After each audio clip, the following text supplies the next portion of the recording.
जय श्री राम। स्वागत है आपका आज की इस नई वीडियो में, जहां पर हम बात करने वाले हैं यूसीसी के बारे में। उत्तराखंड मांगे भू कानून और मूल निवास 1950 के बारे में बात करने वाले हैं। देखो, शुरुआत करते हैं यूसीसी। देख जी,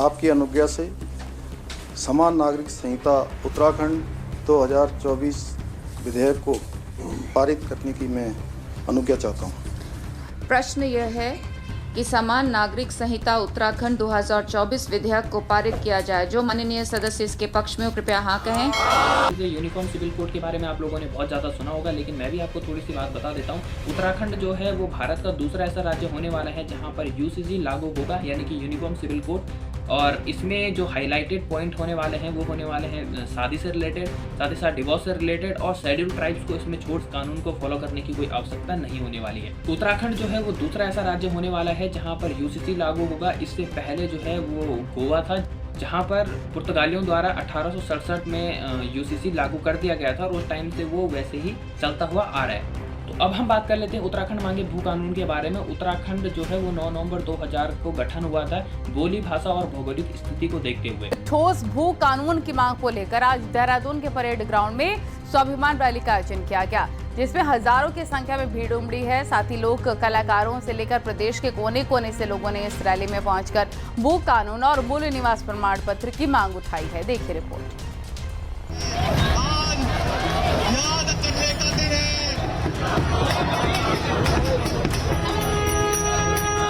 जो भौगोलिक स्थिति को देखते हुए यहाँ पर खेती लायक जमीन जो थी वो बहुत कम थी, इसलिए यहाँ पर मांग की गई कि हमारे जो राज्य है उत्तराखंड, उसमें जो है बाहर के लोग कुछ लिमिटेड जमीन खरीद सकते हैं। जब 9 नवंबर 2000 को उत्तराखंड बना तो उस समय भू कानून लागू हुआ, जहाँ पर 500 वर्ग मीटर की जमीन जो है उत्तराखंड से बाहर के लोग खरीद सकते थे, और उस समय कांग्रेस की सरकार थी। फिर उसके बाद जो है बीजेपी की सरकार आती है और वहाँ पर उस भू कानून को और सशक्त कर दिया जाता है, और 250 वर्ग मीटर की जमीन जो है वो उत्तराखंड से बाहर के लोग खरीद सकते थे। जेपी में चुनकर आते हैं त्रिवेंद्र सिंह रावत, जो कि भूमि खरीदने की सीमा को बिल्कुल ही खत्म कर देते हैं, यानी कि उत्तराखंड में कोई भी आदमी आकर कितनी भी जमीन खरीद सकता था। ऐसा करने के पीछे सबसे महत्वपूर्ण मकसद ये था कि उद्योगपति जो है वो उत्तराखंड में निवेश कर सकें। उसके बाद फिर से बीजेपी सरकार जो है वो उत्तराखंड में चुनकर आती है, और वहां पर कहा जाता है धामी सरकार द्वारा कि हम जो है उत्तराखंड में सशक्त भू कानून लेकर आएंगे। लेकिन उस चीज के लिए इन्होंने कमेटी बनाई, लेकिन उस कमेटी का अभी तक कोई पता नहीं चला।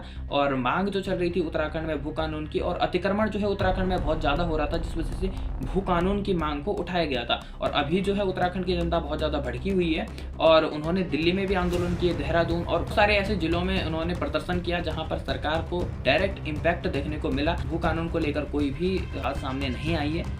तो उत्तराखंड की एक फेमस जो है सेलिब्रिटी, जिसका नाम है श्वेता महारा, तो ये भी जो है एक विवादित बयान अपना दे देती है, जिससे उत्तराखंड की जनता बहुत ज्यादा आक्रोश में जाती है। सब जगह एक ही टॉपिक है, भू कानून भू कानून भू कानून। उसके अलावा कोई दूसरा टॉपिक नहीं है। भू कानून के ऊपर मैं अब आवाज नहीं उठाऊंगी, क्योंकि मुझे जितनी आवाज उठानी थी मैंने उठा दी है। बाकी तो मैं यही कहूंगा कि उत्तराखंड में भू कानून आना चाहिए, और मूल निवास 1950 की जो उत्तराखंड में 1950 से रह रहे हैं उनको ही सिर्फ मूल निवासी उत्तराखंड का माना जाए, और संसाधनों पर पहला अधिकार 1950 से रहने वाले उत्तराखंडियों को दिया जाए। जय श्री राम।